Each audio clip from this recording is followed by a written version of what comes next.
Hello बच्चों, let's see this question and here this question से read the extract given below and answer the following question. यहाँ पर आपको ना एक एक्सट्रैक्ट दिया हुआ है, इस एक्सट्रैक्ट को आपको पढ़ना है और फिर आपको यहाँ पे 3 क्वेश्चन दिए हुए हैं जिसके आंसर आपको करने हैं। ठीक है, तो देखते हैं क्या है extract. Political competition take place when different political parties compete to gain the confidence and the vote of voters.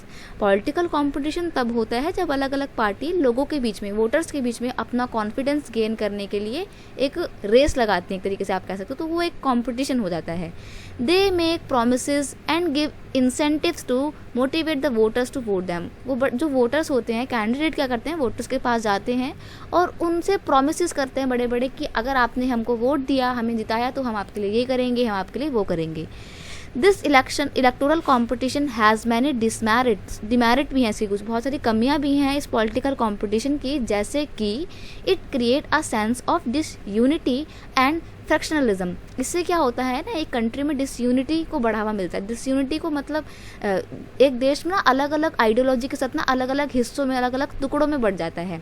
Different political parties and candidate often use dirty tricks like booth capturing to win the election. कुछ political party तो इतना गलत काम करती हैं, dirty politics का रास्ता अपनाती हैं कि वो क्या करती हैं, जो बूथ होता है ना, पोलिंग बूथ होता है, वहाँ पर उस पूरे एरिया को कैप्चर में कर लेती हैं और जो भी लोग वोट देने आते हैं उनको डराती धमकाती है कि सिर्फ हमारी पार्टी को ही वोट दो। तो ये कुछ गलत कामों का इस्तेमाल करा जाता है। The competition leads to the idea of being dragged into unhealthy competition. तो क्या होता है, ऐसे में जो पॉलिटिकल कॉम्पिटिशन हो रहा था ये एक अनहेल्दी कॉम्पिटिशन में तब्दील हो जाता है, कन्वर्ट हो जाता है।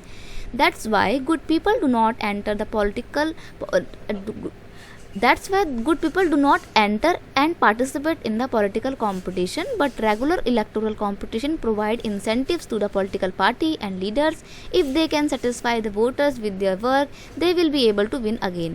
इसमें लेकिन फिर भी जो है, हालांकि पॉलिटिकल कंपटीशन की कुछ बुराइयां हैं लेकिन इससे कुछ अच्छाइयां भी हैं, क्योंकि इससे क्या होता है, पॉलिटिकल पार्टी को इंसेंटिव मिल जाता है, लोगों के बीच में एक अपना भरोसा जगाने के लिए एक उनको मोटिवेशन मिलती है कि हमारे को लोगों का भरोसा जीतना है ताकि हम आगे भी जीत सकें।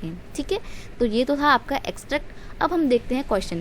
पहला क्वेश्चन है define the term political competition. अभी तक हमने इस पूरे पैराग्राफ में पढ़ लिया पॉलिटिकल कंपटीशन के बारे में। अब ये पॉलिटिकल कंपटीशन होता क्या है तो वो देखते हैं। Competition that take place between various political party for getting political power is known as the political competition. ठीक है, तो यानी कि जब अलग अलग पॉलिटिकल पार्टी के बीच में बस पॉलिटिकल पावर को गेन करने के लिए जो कंपटीशन होता है उसको बोलते हैं पॉलिटिकल कंपटीशन। ठीक है, क्वेश्चन नंबर 2 है to what extent do you agree that electoral competition leads to electoral fight, give reason. यानी कि ये पूछ रहा है कि आपको कहाँ तक लगता है कि जो इलेक्टोरल कंपटीशन होता है ये इलेक्टोरल फाइट में कन्वर्ट हो जाता है, रीज़न दीजिए इसके पीछे। तो ये बात बिल्कुल सही है। It is true to say that electoral competition leads to electoral fight.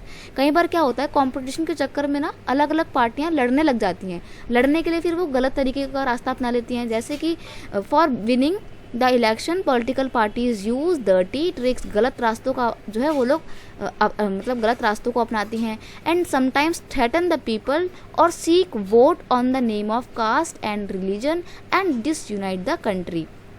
लोगों को डराती धमकाती है, उनको लालच देती है, डर्टी पॉलिटिक्स की ट्रिक्स को अपनाती है ताकि वो इलेक्शन में जीत सके। और कई बार वो इतना गलत काम कर जाती हैं, इतनी गलत ट्रिक्स को अपना लेती हैं कि वो जो वोटर्स हैं उनको उनकी कास्ट के बेस पे, उनके रिलीजन के बेस पे उनसे वोट मांगती है और इस तरीके से एक कंट्री को डिसयूनाइट करने का काम करती है। डिसयूनाइट मतलब अलग अलग टुकड़ों में बांटने का काम करती है। ठीक है, क्वेश्चन नंबर 3 है how is electoral competition helpful to the political parties and leaders to win the election. अभी तक हमने ऊपर वाले क्वेश्चन में ये पढ़ा कि किस तरीके से कंपटीशन एक गलत रास्ता ले लेता है, एक फाइट बन जाती है। ठीक है, जहाँ पे पॉलिटिकल पार्टी कंट्री को अलग अलग टुकड़ों में बांटने की कोशिश करते हैं, फ्रैक्शनलिज्म को बढ़ावा देते हैं। लेकिन दूसरा नेक्स्ट क्वेश्चन पूछ रहा है आपसे कि अब इस कंपटीशन की बुराइयां तो पढ़ ली, फायदा क्या है ये भी बता दीजिए। तो देखते हैं, electoral competition provides incentives to the political parties and leaders.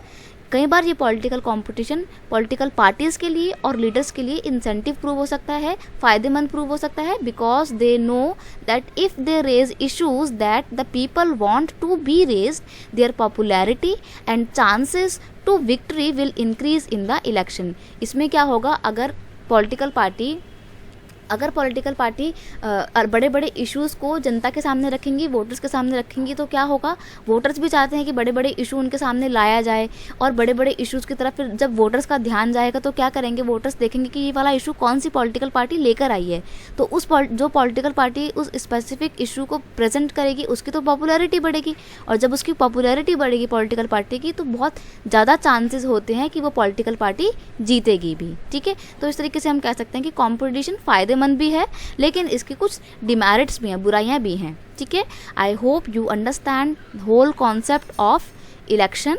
Best of luck.